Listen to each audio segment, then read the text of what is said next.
asalaamaaleykum les téléspectateurs du 7net ñu ngi fii tey jii nii di dalal le grand champion monsieur Mayakor nuyu nañ la. maa ngi lay fay si di la yéene jàmm di nuyu ñi fi dajeel ñëpp di rafetlu li ma fi fekk tamit li dafay wane ne rek yaa ngi développé sport bi si banlieue bi te ñaan yàlla aussi mu jëm kanam. monsieur Mayakor yow yaay kan au niveau de la ligue. Bon man maay secrétaire général de la Ligue de Dakar boxe anglaise espoir de Kër Massar boxing club bi ngay dégg waaye. Mayakor la Ligue de Dakar am na ay coow yu ñu ci dégg nga bëggoon nga waxal ñu leeral ñu parce que am na ci yoo xamante ne vraiment comprendre nañ ko lu waral coow li nga xamante ne moo nekk ci Ligue de Dakar. waaw xam nga Ligue de Dakar xam nga Dakar dafa nekk en jeu même dafa doon kii boo xamante ne lépp fii la ne donc moo tax fédération bi mu ñëwee dafa bi ñu dem élection ci Ligue de Dakar sax dafa wutoon ay nitam pour ñooñu nekk fa malheureusement ci pour ñoom entraîneurs yi dañu fal ñeneen mooy ñun ak ñeneen arrangé wu leen xam nañ ne enjeu la Dakar donc to fédération ci boppam dafa war a bëgg ligue parce que si c'est moo wax la ne la fédération pour mu nekk une vraie fédération il faut mu am minimum ñeenti ligue bu motul ñeent du fédération ñeent jëm kaw kon gisuma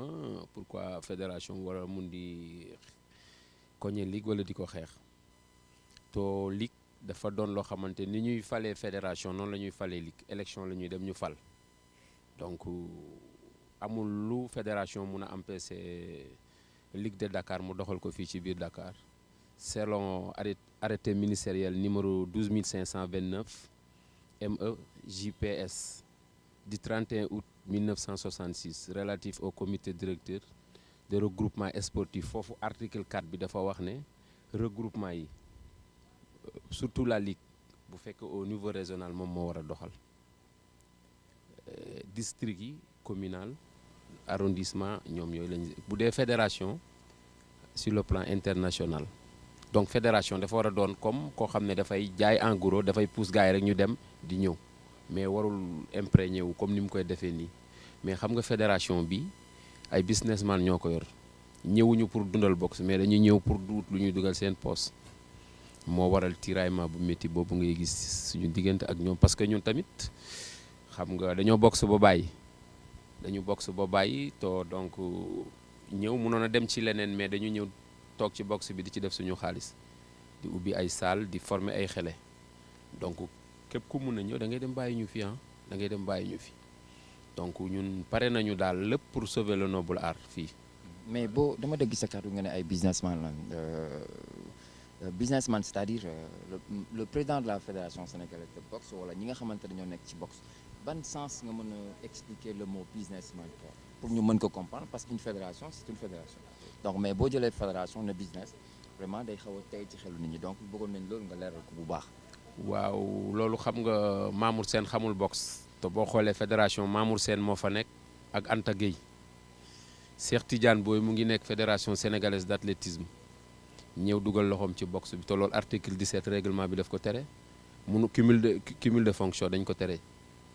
donc ñoom ñooñu ñoo seq yi ci des ñoo seq fédération bi doxal. pourquoi boxe business la dañ ko yóbbu ci lieu privé Magicland di jaay billet 10 000 xale yi war a boxe kenn ku ne dañ lay jox bloc nga jaay 1 million ñëw versé leen sponsors yi am nañ 18 sponsors de marque ñu dajaloo biir Magicland bu xale yi pare ñu leen di dox ay ñeenti téeméer. déet waay sëñ bi ñeenti téeméer. 2000 francs. est-ce que am nga preuve ci loolu. lu leer laa la wax ay ñeenti téeméer lañ leen di jox am na ci xale yoo xam ne dañu blessé sax ñooy faj seen boobu am na ci ku tudd Khalifa nekk Mantis dañu opéré bakkan bi am na ku tudd Bella nekk Kaolack bi mu ñëwee ay parents dañ ko récupéré ne ko sax yow ana ak mobilisation bi amoon fi ana xaaj bi mu ne leen 2000 francs parents yi ne ko da ngay bàyyi boxe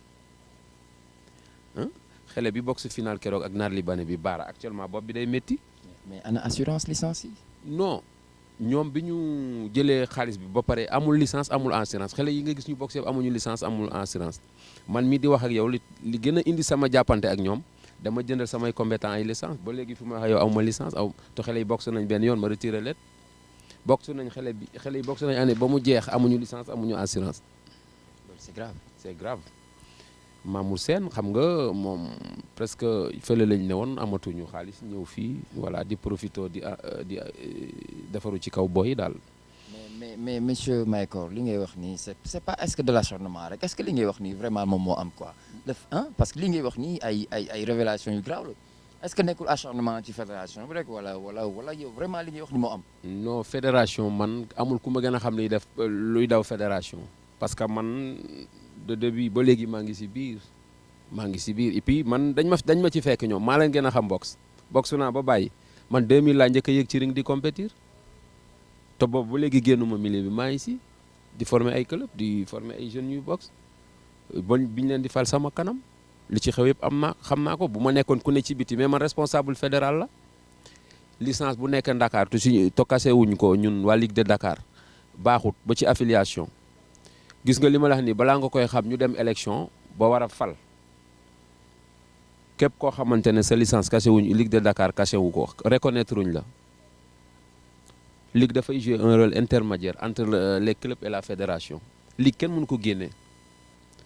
club amul droit dem affilier directement wala jënd licence directement ci fédération te jaarul ci Ligue de Dakar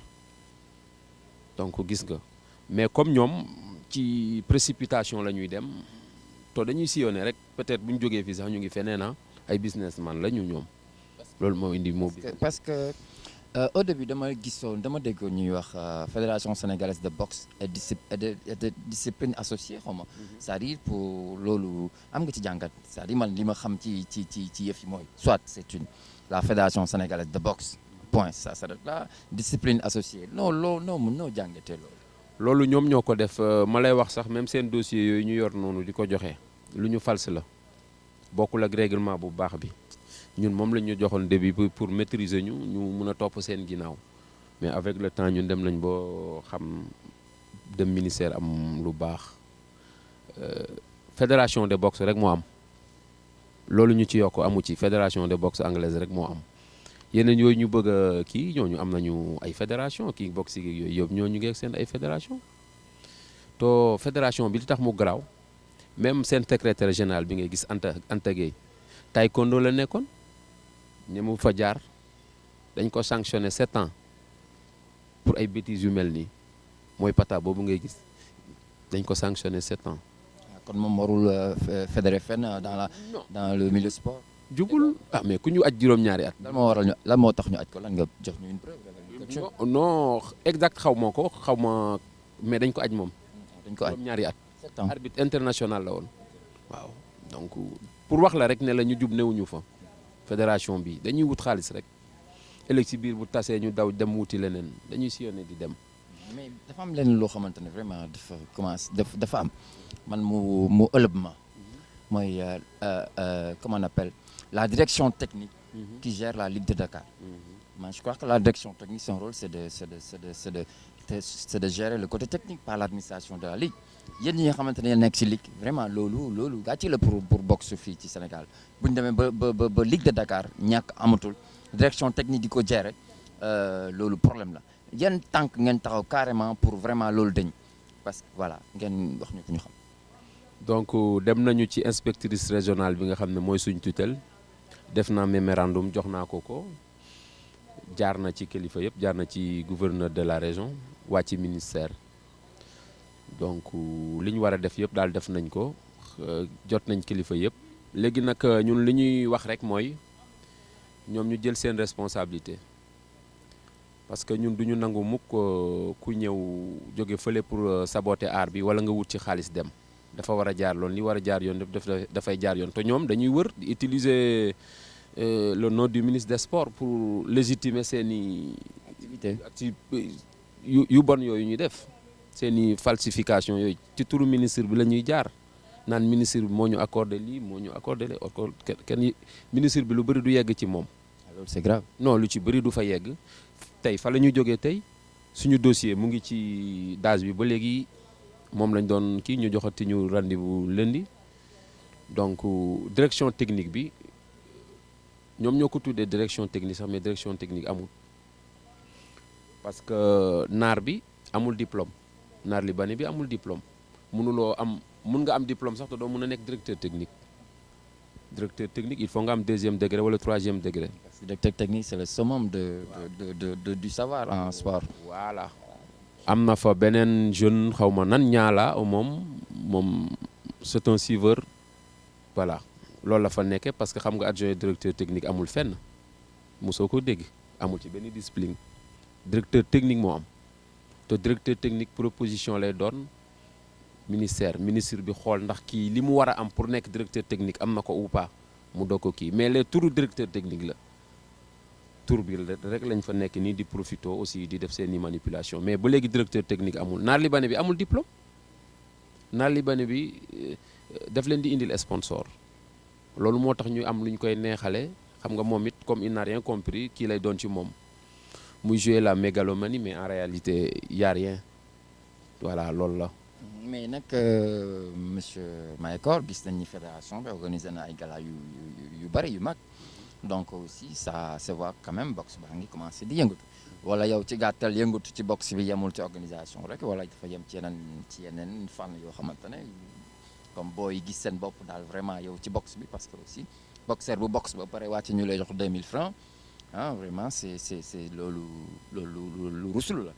voilà donc vraiment loolu moom vraiment wala boxe ba pare licence am amu ci assurance ba nga xamante ne bu gaañoo duñ ko mën a fay wala duñ ko mën a faj wala doom sax assurance yooyu ay élément la yoo xamante ne yow gis nga ni loolu daal taxul ñuy wax loolu mooy boxe wala loolu moo tax boxe bi avancé na yow daal pour boxe bi avancé daal ci yenn critère ngay jàppee ni vraiment boxe bi mu ngi dox carrément. bon ñoom li ñu wone nii ku xamul boxe nga koy xool da nga koy rafetlu forme bi la. mais fond bi boo ko gisee da ngay wàccu lépp dara baaxu ci fond bi pour nga def championnat da ngay def recensement ci salle yëpp nga mun a xam kan mooy débutant kan mooy ancien kan mooy espoir nga xam ni ngay organiser mais doo jël Mayakor mi doon boxe depuis 15 ans nga koy booleeg xale buy doog am 2 ans ci salle mu dóor mu daanu ñu ne champion du champion yooyu pour nga organiser noonu la ñuy organiser def recensement d'abord wër salle yëpp. xam kii ak kii nga doog a mun a organiser championnat munoo ko organiser ci précipitation ay 1 semaine 2 semaines xel yi bu ku leen xool xam ne bi ñu dem pare wuñu amuñu licence amuñu enseignant da nga ciy gis compétition yoo xam ne tax médecin du taxaw. ah bon. ok da nga ciy gis compétition yoo xam ne médecin du taxaw c'est-à-dire ñoom mun nañ ko yóbbu dans un lieu boo xam ne dafay rafet xale yi solu équipement mu rafet yow mi xamul boo ko gisee da nga naan ça va. mais dara baaxul parce qu'il paraît ils ont dépensé plus de 100 millions pour dans le championnat donc mais nag man dégg 100 millions et te gis booy di am 2000 francs aussi 2500 vraiment loolu tey na ci xel quoi vraiment. ñan ñoo dépassé 100 millions. J'ai entendu par exemple lors de seen compétition seen comment on appelle ils ont dépensé plus de 100 millions dégg naa information. dépensé wuñu dara ñoom amuñu xaalis booy dépensé. parce que man li ma ci jaaxal mooy mënoo dépenser 100 millions boxeur yi di am 2500 3000. non ñoom dañu amul xaalis Mamour Sène amul xaalis bitim réew la doon immigré dafa daanu ñëw wut si xaalis boo gisee championnat bi démarré xam nga lu tax ñu mun ko sax dañu yokk affiliation yi jëlee ko 1000 francs yóbbu ko 15000. loolu mosu fi am. ak jënd licence mu ngi doon nekk 1000 francs ñu yégal ko ba si 15000 yooyu la ñu réunir pour mun a démarrer championnat ñoom indiwuñ fi dara yoruñu xaalis. mais ana sponsor yi ñu leen jox. sponsor li yëpp ñu ngi ko empoché. mais xam nga Mayakor loolu xam nga une fédération c'est-à-dire nekkul une société privée c'est-à-dire fédération bu jëlee xaalis dans le journal officiel de la fédération bu jotee benn sponsoring dafa war a bind na sponsor bi joxe na temps est-ce que comprendre nga donc moo tax man lii lëndëm noonu foofu man daal jaaxal na ma quoi parce que moi je crois qu'on a une fédération quand même normale yoo xamante ne la muy def mu ngi koy def ci normes yi parce que le sponsor quand vous avez 18 sponsors yoo xamante ne dafa accompagner la fédération nationale c'est-à-dire fédération yëfu ñëpp la donc bu ñu jëlee xaalis jox ko fédération dañu war a def officiellement que ni telle société dugal na temps pour la boxe du dëgg évaluation boo xamante comme ni ñuy defee sur le plan technique de fédération daf ko war a def sur le plan financier je crois que championnat bi jeex na ñoom nañ def seen évaluation sur le plan financier wax ni am nañu temps ci année bi dépensé nañu temps moo des yow yaakaar naa loolu vraiment am nga ci kàddu. xam nga li lay won ne moom c'est un despote fédération bi